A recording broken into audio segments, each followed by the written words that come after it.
শফিনী বুতুর relay বইতে কেদে কে না জানে।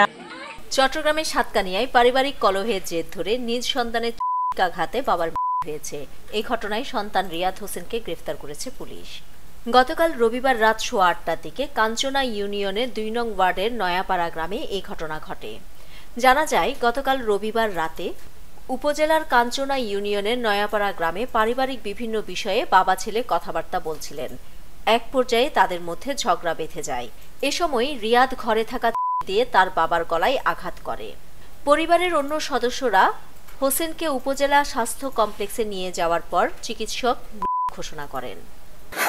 উবের জাহান বিচার আলাইবের জাহান গিয়া করার এইবারে গালাগালি করার কির বিচার ফত ইজ্জত গিয়ে ইজ্জত এলে তেলে গালাগালি যে হাম করার তো এরা বাপ হদে হদে তুই তেলকে বিয়া দেখি করর ইতেলকে গিয়া করর এন হইরা এঙ্গরে আশা করি এঙ্গরে গলাবারে ধরি চুরি দিয়ে দিন ফেসফাসাই দিয়ে। সাতকানিয়া সার্কেলের অতিরিক্ত পুলিশ সুপার আরিফুল ইসলাম সিদ্দিকী পূর্বকোণকে বলেন, এই ঘটনায় আজ ভোরে বাঁশখালী উপজেলার পুকুরিয়া চৌমুহনী এলাকা থেকে ছেলেকে গ্রেফতার করেছে পুলিশ।